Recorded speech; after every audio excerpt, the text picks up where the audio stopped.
fazer um resumo daquelas 3 parábolas que nós escutamos nesses últimos 3 domingos. A parábola, da ovelha perdida, das 99 que o pastor deixou no aprisco e foi atrás daquela uma que se perdeu. Fazendo um resumo, uma busca daquela mulher que perdeu uma dracma, isto é, uma moeda de pouco valor dentro da sua própria casa, e ela sentindo falta daquela dracma, não pensou 2 vezes e logo acendeu a sua candeia e foi atrás daquela dracma perdida. Do mesmo modo, aquele filho mais novo, inconsequente, pediu a sua herança para o seu pai, pegando parte da herança a que lhe cabia, abandonou a casa do pai e foi para uma terra distante, achando que a vida lá fora seria melhor que a vida dentro da casa do pai, achando que aquele recurso que ele tinha em mãos, aquele pequeno fortuna, por assim dizer, aquele que ele dispunha daquele valor, era suficiente para manter a sua vida. Engano do ser humano, achar que dinheiro e bens vão completar a sua vida. Se não termina o dinheiro, dou a notícia que termina a vida. E se a vida não termina, termina-se o dinheiro. Pois bem, nessas 3 passagens que nós vimos nos domingos passados, nós vimos que teve uma grande alegria. O pastor teve uma grande alegria em encontrar a sua ovelha perdida, ao ponto de, chegando em sua casa, ele convoca os seus amigos e vizinhos para se alegrar com ele, porque ele tinha achado a ovelha perdida. Da mesma forma, a mulher que acha a sua dracma perdida, faz ali, parafraseando, obviamente, chama as suas vizinhas, suas amigas e faz um chá para se alegrar com ela, porque ela achou a dracma perdida. Obviamente, também na terceira parte dessa parábola, ou a terceira parábola do filho pródigo, depois que aquele filho voltou para casa, o pai, de igual modo, manda matar um animal para fazer uma grande festa, porque o seu filho que estava perdido, estava morto, mas voltou para a casa do pai. O texto sagrado, em Lucas capítulo 15, versículo 1 e 2, diz o seguinte: e achando-se ele, todos os publicanos e pecadores para ouvir, e os fariseus e os escribas murmuravam, dizendo: este recebe pecador e come com eles. E chegando-se a ele quem? A Jesus. Chegando-se a ele, a Jesus, todos os publicanos e pecadores, para ouvir o que Jesus tinha a dizer. Então os fariseus e os escribas, que eram as 2 principais vertentes religiosas da época, os fariseus mais dados ao povo, os escribas mais requintados, mais elitizados, uns, que eram os fariseus, criam no Pentateuco e todo o Novo Testamento, os escribas, por sua vez, um pouco mais restritos, criam somente no Pentateuco. Mas diante da situação em que, vendo Jesus, que se dizia mestre, vendo diante a situação, sendo que Jesus, ele se declarava como Filho de Deus, como portador da verdade, como quem anunciava o Evangelho do Reino, como quem dizia que era aquele que ensinava a verdade. Quando esses dois grupos de líderes tão diversos, tendo a mesma Torá, tendo a mesma Antigo Testamento, ainda divergindo de pontos importantes, fariseus criam na vida eterna,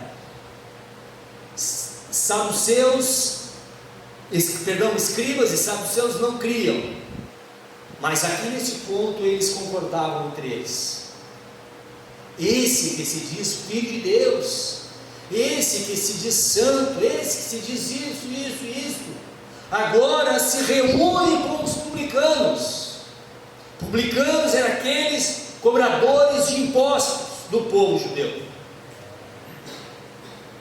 em Jerusalém e em todas as terras de Israel. E por vezes esses publicanos, como era o caso de Mateus, era judeu que cobravam impostos dos israelitas ou dos judeus para entregar a Roma. Então o povo judeu odiava todas as suas forças os publicanos, porque tinham neles, quando ainda eram judeus, alguns judeus que oprimiam o seu povo, o povo judeu, para então entregar o dinheiro aos romanos, ou a Roma. E os pecadores era todo aquele povo que não era judeu, todos os gentios, ou seja, povo não de origem judaica, podia ser grego, podia ser fenício, podia ser qualquer origem dos povos, se não eram judeus, os judeus consideravam como pecadores. Eles se uniram nesse ponto e disseram: como esse homem diz isto? E eles murmuraram dizendo: ele recebe pecadores e come com eles. Essas três parábolas, eu não conheço a sua vida, você não conhece muito a minha, nós não nos conhecemos muito bem. Alguns, ainda se falando de vida interior, aí que a gente não se conhece mesmo, não é verdade, gente? Aí que a gente não se conhece. Mas esses fariseus e escribas, ou príncipes da lei, eles julgavam o que se passava no coração de Jesus e no coração do povo, daqueles publicanos, daqueles pecadores, dizendo: esse diz santo e se reúne com os pecadores para comer. Esses pecadores, de outra forma, não são o povo judeu. Quem são eles? O certo é, irmãos, que essas três parábolas de Jesus, ela tem um enfoque apenas: o amor e o cuidado de Deus, não só com o povo judeu, mas com todos aqueles homens e mulheres que queiram se aproximar dele. Vejamos o primeiro versículo, que esses homens se aproximavam, se achegavam a Jesus para ouvi-lo, para ver o que Jesus tinha a dizer. E Jesus, conforme é a sua missão, salvar e buscar aquele que se havia perdido, bom, a missão dele não era outra a não ser esta. Então, portanto, nesta noite, se nós nos sentimos um pouco vazios, sentimos um pouco distante de Deus, eu quero te dizer que isto, você pode sentir assim, mas é da tua parte, ou da nossa parte, porque da parte de Deus isso não acontece, porque essas três parábolas, ou essas 3 histórias contidas nesta parábola, conta que o amor de Deus é tão grande ao ponto de deixar 99 no aprisco e olhar para apenas uma ovelha que tinha se perdido. O olhar de Deus sobre nossas vidas não é numérico, irmãos. O olhar de Deus sobre nossas vidas não é financeira. O olhar de Deus sobre nossas vidas, em hipótese alguma, é por raça, por cor, por inteligência, por descendência, ou por qualquer outro ponto racial, econômico, que algum homem pode se colocar. Porque se assim fosse, Jesus não tinha dito essa parábola das 99 ovelhas salvas e uma perdida. Aquele só tinha 99, tá bom, perdi uma, beleza, faz parte. Jesus tinha pegado, se fosse um contador, não, deixa eu fazer o cálculo aqui, não, é 1%, não, estou no lucro ainda, mas aquele pastor, nessa parábola que Jesus contou, não olhou dessa maneira. Ele não olhou, tem 99 e perdi uma, beleza, ainda estou no lucro.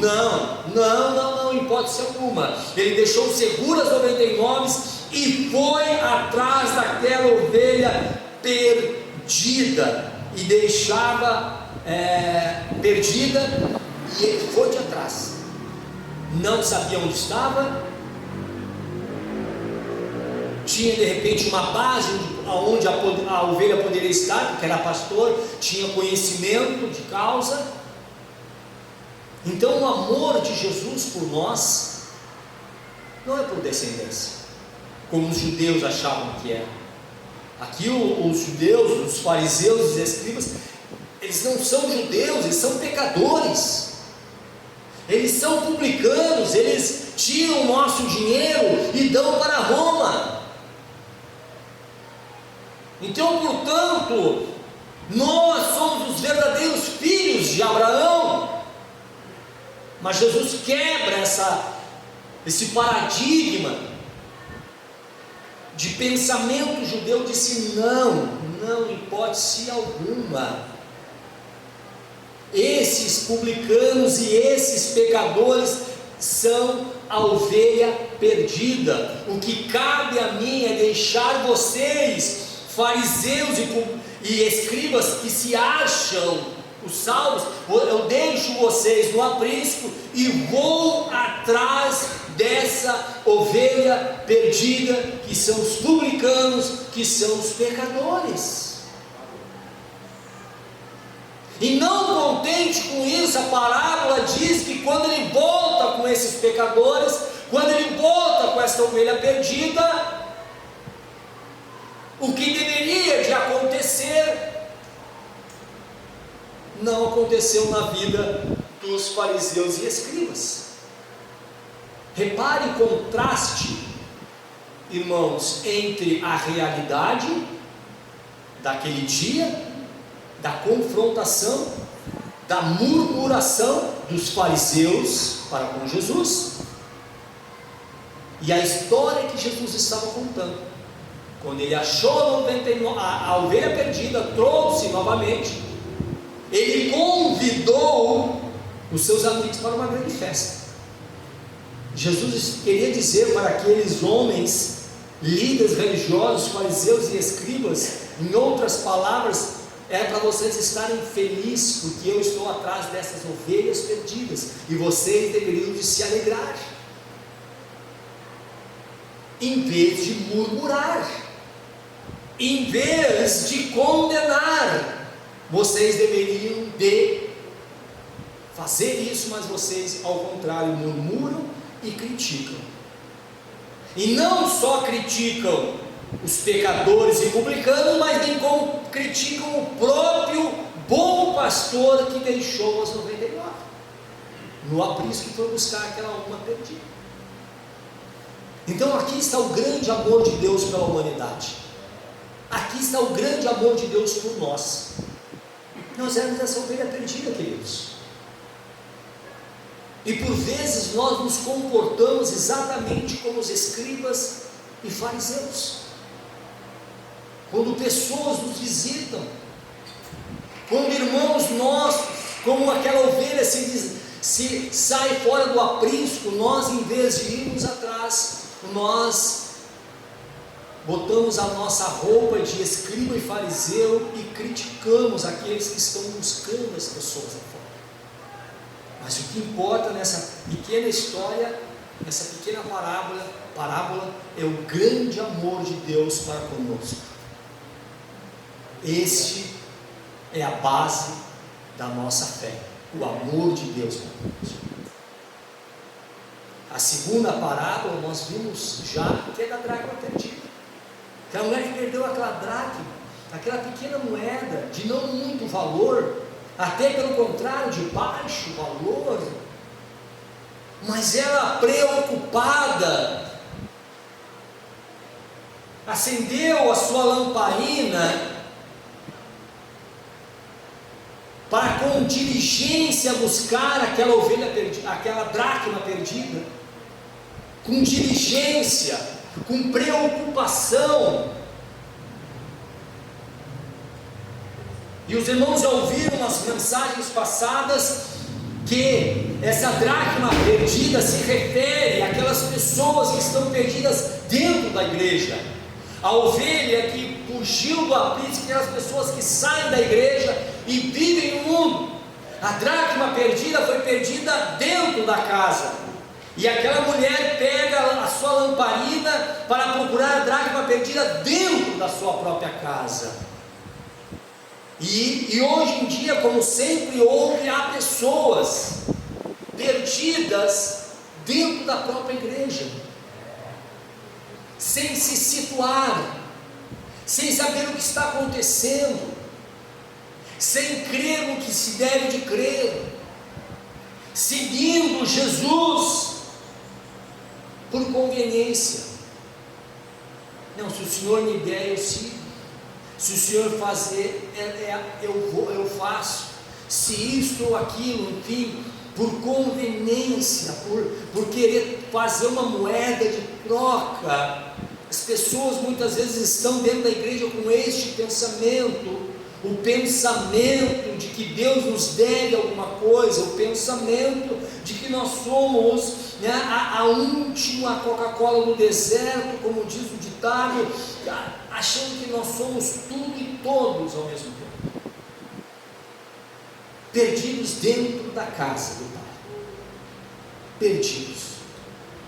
Mas nesta noite, o Senhor está com a sua lamparina acesa. O Senhor está à procura de nós que estamos perdidos dentro da igreja, praticando todo um tipo de pecado, vivendo distante de Deus, mas dentro da própria casa. Nesta noite, o Senhor nos procura. Por que nos procura? Porque Ele nos ama, gente. Irmãos, o teor dessas parábolas é sobre o amor de Deus para com os pecadores, seja estejam perdidos lá na rua, ou seja os que estão dentro da própria igreja, perdidos em meio às filosofias da vida, perdidos em meio a tantos pensamentos. O Senhor nos procura com diligência. O texto, no versículo 8, diz que aquela mulher buscava com diligência até achar, e achando, convoca suas amigas e faz uma festa. Isso sabe o que representa, irmãos? O valor que aquela dracma tinha para aquela mulher, o valor que aquela dracma tinha para ela. E o valor não era meramente financeiro, porque a dracma era uma moeda de pouco valor. Queridos, as pessoas podem achar que nós não temos valores, até mesmo nós podemos achar, realmente eu nasci para sofrer, eu nasci mesmo para me dar mal na vida, realmente, olhando para trás, o que eu já passei, o que eu estou passando realmente, a minha vida é para ser assim. Já está escrito nas estrelas. Já é realmente, o meu pai, a minha mãe, meu avô, meus amigos têm razão. Eu nasci para sofrer. Eu nasci para viver essa vida medíocre que eu levo. Olha só, estou dentro da casa do Pai, estou dentro da igreja e continuo vivendo essa mesma vida. Pois bem, o Senhor está nos procurando aqui nessa noite para nos dar uma nova vida. Como diz o hino que nós cantamos, às vezes achamos que temos segurança, mas na verdade nós temos medo de caminhar. Mas graças a Deus que nós temos o Senhor, sentimos a sua presença, sentimos a sua graça. E por último, Jesus fala uma das parábolas mais lindas e cheias de detalhes, que é a parábola do filho pródigo, que nada mais é de que é a união das duas parábolas, da ovelha perdida e da dracma perdida, unidas dentro de uma outra parábola. Lembra, isso aqui é uma parábola, isso não aconteceu, apenas uma parábola que Jesus passava para ensinar uma verdade. Aqueles dois filhos daquele pai, o mais novo pede parte da herança. Pai, já estou cansado desse negócio aqui. Pai, já não tenho mais, eu quero viver uma nova vida, eu quero viver as minhas aventuras, eu quero partir para uma terra distante, eu quero, enfim, ser independente, eu quero uma nova experiência, eu quero ver o que a vida lá fora tem a me dar, a me acrescentar. Então, portanto, Pai, me dê parte da minha herança. Eu sou teu filho, então, portanto, eu tenho parte na herança. Então, me dá essa parte da herança e eu vou viver a minha vida. Pois bem, ele recebeu parte da herança e partiu para uma terra distante.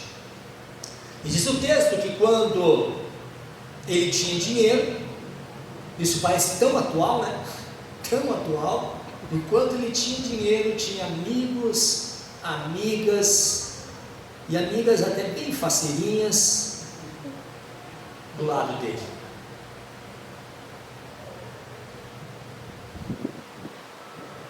O texto diz isso, né? Enquanto tinha dinheiro, tinha amigo e tinha amigas. Enquanto tinha dinheiro, tudo parecia mil maravilhas. Quem sabe durante aquele tempo, irmão Luiz, que ele tinha o dinheiro, quem sabe dentro de si ele dizia: realmente eu tinha razão, realmente eu tinha razão quando eu peguei parte da herança do meu pai e vim viver a minha vida sem dar satisfação para ninguém.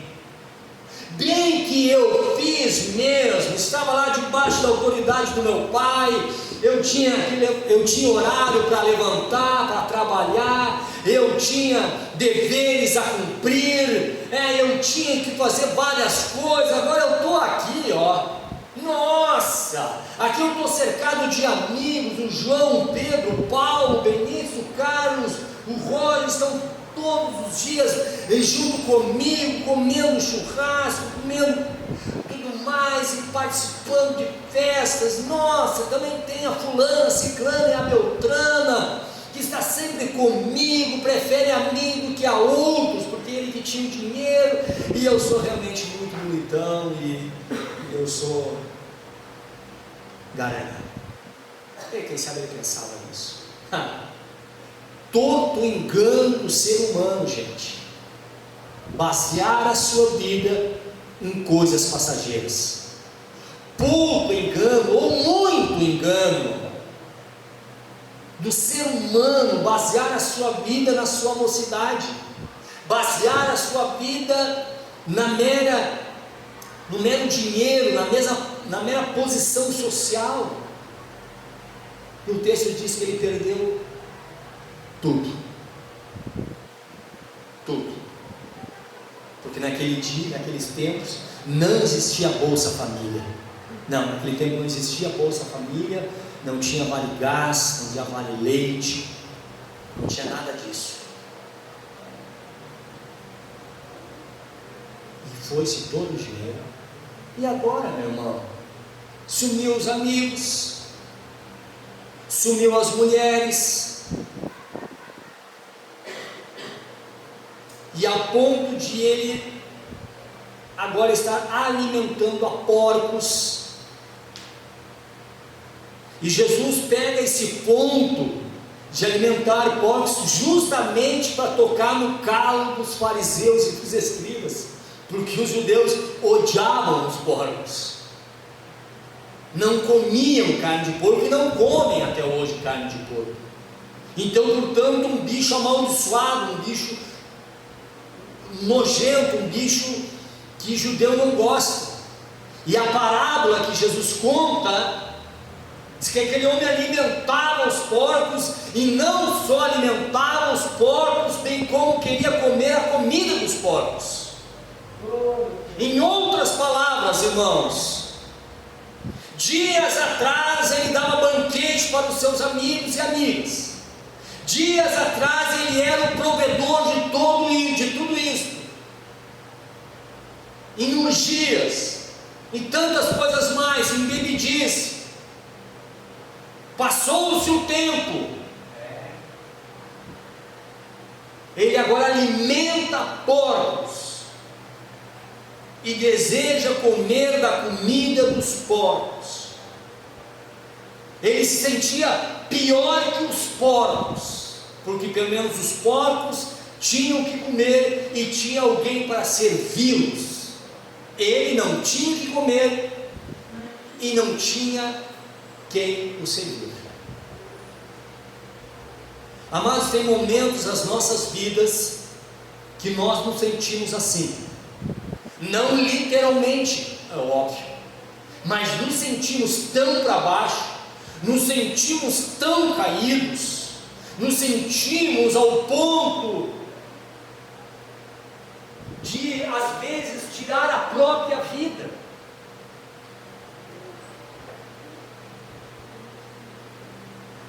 Porque há uma estatística, irmãos, de que muitos pastores e muitos líderes tiram a sua própria vida. Estava comentando com a Andréia esses dias atrás. Eu não sei se os irmãos conhecem André Pagliari, uma coisa assim, o nome dele é italiano, não vou dizer.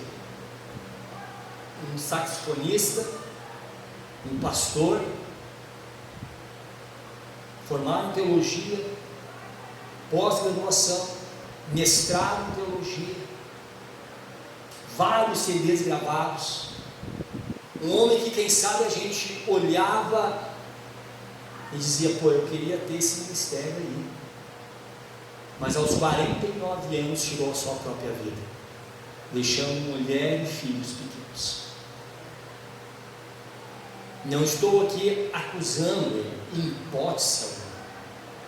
Eu estou dizendo, só pegando um exemplo, para dizer que às vezes nós temos dentro da igreja, trabalhando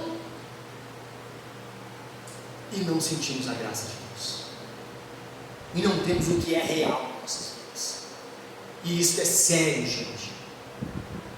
Esse homem da parábola sentia dessa maneira, mas graças a Deus, que aquele jovem olhou para tudo isso e disse, não, eu não posso ficar nessa situação, eu não posso ficar aqui, pois afinal, na casa do meu pai, os trabalhadores, aqueles que outrora eu mandava, aqueles que outrora eu dava ordem, eu vejo que hoje eles são mais prósperos do que eu, que pelo menos eles têm o que comer. Então eu voltarei para a casa do meu pai e vou dizer a ele, pai, pequei contra ti e contra os céus.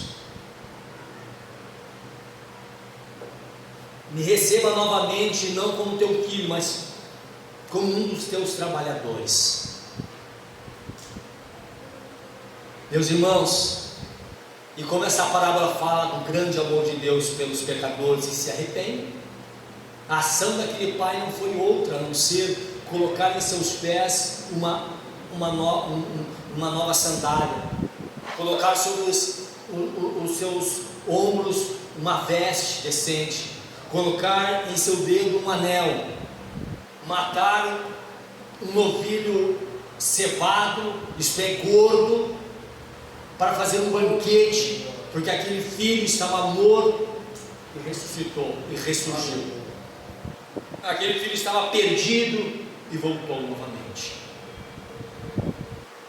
E o pai o recebeu. Aquele filho que estava lá fora. Mas tinha um outro filho mais velho, perdido dentro da própria casa. Indignado, por que o pai recebeu aquele filho que gastou toda parte da sua herança? O filho mais velho representa os publicanos e os escribas, que estavam dentro da casa e murmuravam contra Jesus, porque Jesus conversava com os pecadores. E o filho, aquele filho que abandonou a casa e retornou, simboliza a todos nós que um dia estávamos longe do caminho do Pai, mas fomos alcançados pela sua graça, e reconhecemos em nós que somos pecadores, reconhecemos que nós precisamos de Jesus, então retornamos à casa do Pai.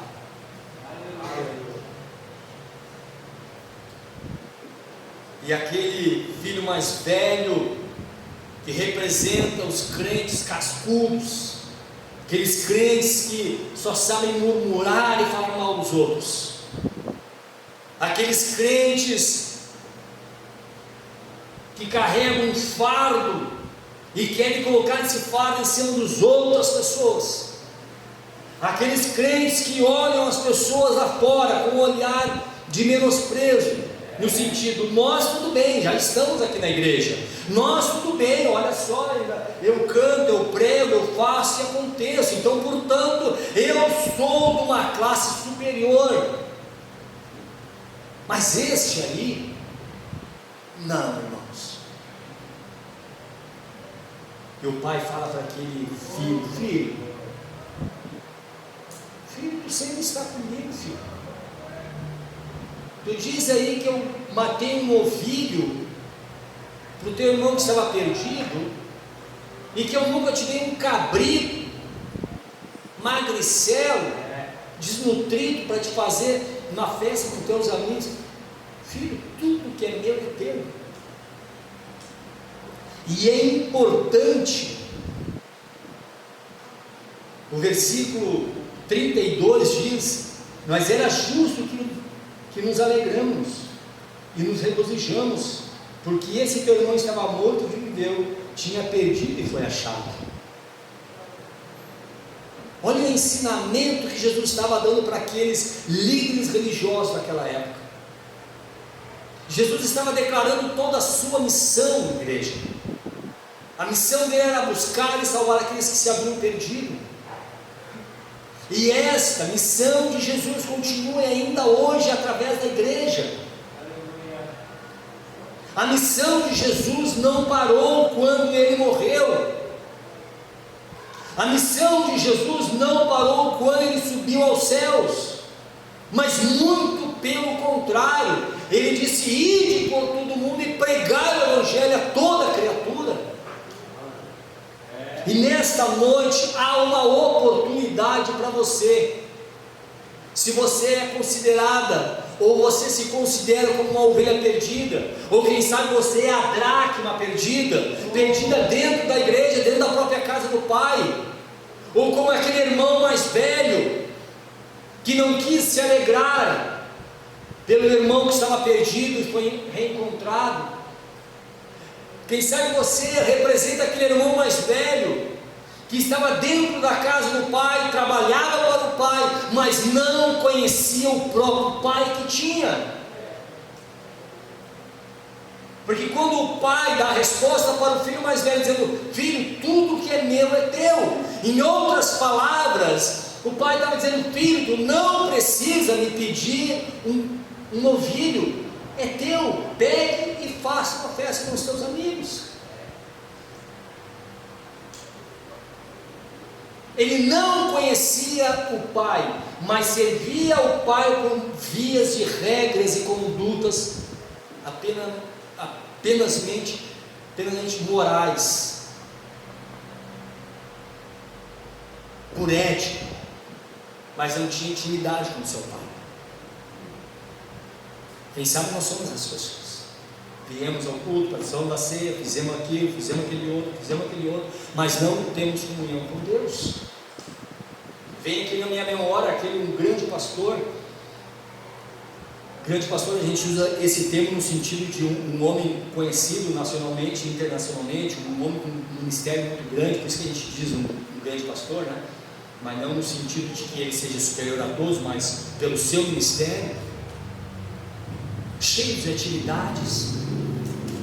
E ele começou a se sentir fraco, angustiado, caído, depressivo. E um dia foi orar, e ele sente ao seu coração Deus falando com ele que ele estava amando mais a obra do que o Deus da obra. Ele tinha mais tempo para a obra do que para o Deus da obra. E esse filho mais velho, exatamente assim. Ele tinha tempo para trabalhar para o seu pai, ele tinha tempo e dispunha de tempo em realizar todas as funções devidas a ele, como o irmão mais velho, mas ele não tinha tempo para sentar e conversar e ter comunhão com o seu pai, porque se ele assim fizesse, ele saberia que ele não precisaria pedir um novilho para o seu pai, porque já era dele, porque ele era também dono das coisas.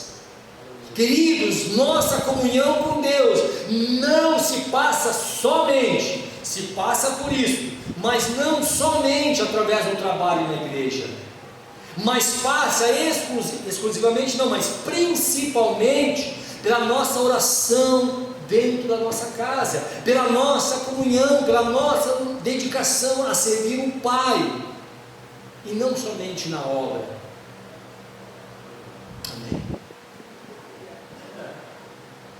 Mas em todas as hipóteses, em todas essas coisas, nós vimos que o amor do Pai alcançou a ovelha, o pastor foi atrás. No outro caso, a mulher foi atrás da dracma.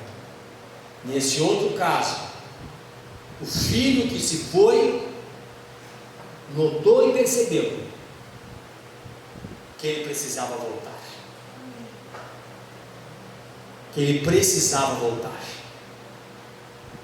Quem somos nós nessa noite? Somos a ovelha? Somos a dracma? Somos o irmão mais velho? Ou somos o irmão mais novo? Podemos estar inclusos nesses quatro. Independente deles que nós estamos, o amor de Deus nos alcança. E diz o texto que há uma festa no céu quando um pecador se arrepende. Há uma festa no céu, irmãos, quando nós, homens e mulheres que somos, pecadores que somos, reconhecemos que somos pecadores e que fomos encontrados pelo Senhor, há uma festa no céu. Amém? Glória a Deus. E nesta noite eu pediria que você se colocasse em pé, por gentileza.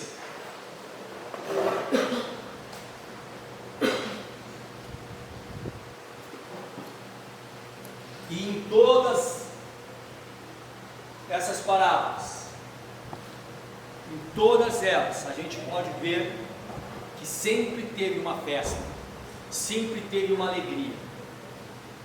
Isso nos revela que o amor de Deus por nós, e eu repito isso, não está baseado em bens financeiros. O pai não cobrou do seu filho: filho, agora está retornando o seguinte, tu vai trabalhar mais tantos anos para pagar a herança que eu te dei, e tu gastou tudo de volta. tudo lá fora. Então agora tu vai trabalhar tanto tempo para me pagar. Não, o pai não fez isso. O pai, muito pelo contrário, colocou novos calçados, uma nova veste, um novo anel, simbolizando ali a aliança, e ainda não cobrou nada, mas ainda fez uma grande banquete para se alegrarem com ele, porque a importância estava na alma, no seu filho e não nos bens. Amados, Jesus está aqui nessa noite, irmãos, não olhando para nós e procurando saber o que nós temos a dar para Ele. O que nós temos a dar para Jesus? Bom, a única coisa que nós podemos dar a Jesus é os nossos pecados, é o que nós temos, é as nossas injúrias, é as nossas mágoas, os nossos rancores, enfim, a lista vai. É isso que nós temos a dar, ou seja, nós não temos nada que dar a Jesus, mas Jesus, o amor do Pai, o amor de Deus em Jesus Cristo, derramado em nossos corações pelo Espírito Santo, como fala o apóstolo Paulo, está derramando sobre as nossas vidas, e Ele não quer saber da tua vida no sentido de dar um questionamento ao Pai, um questionário, melhor dizendo, um questionário ao Pai, o que eu fiz, o que deixei de fazer, isso, aquilo, outro. O Pai não quer saber disso. Ele quer saber, tu estava perdido, foi achado, há uma festa no céu. Amém. Dito essas palavras, queridos, eu queria que você nessa noite fizesse um propósito com Deus. Se você está incluso nessas 4 classes, busque ao Senhor nessa noite, entregue-se a Ele. O bom pastor está aqui, o Pai está aqui, a mulher da parábola da dracma perdida está aqui, com a sua lamparina acesa, buscando diligentemente achar a cada um que está perdido. Não se esconda, mas apareça diante do altar. Eu quero orar aqui no microfone, você vai orar aí com o teu coração. Isto é, não precisa falar alto, você pode orar lá no profundo da sua alma, no profundo do seu coração, dizer: Pai, realmente eu sou uma desses, mas eu quero retornar. Faça essa oração.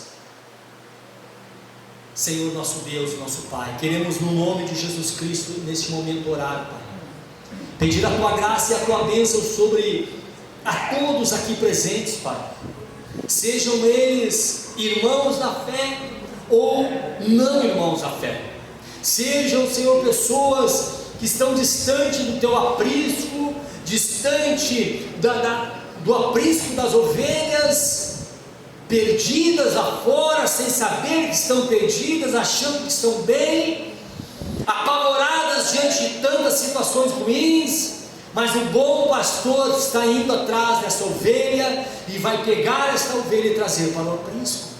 Pai querido, Pai amado, abençoa a todos nós nessa noite, a todos os meus irmãos e minhas irmãs, amigos e amigas que aqui estão, que eles podem ser achados nesta noite aqui dentro da casa do Pai, perdidos, Senhor, desiludidos, sem esperança de uma vida eterna, sem esperança de comunhão com Deus, com o nosso Pai.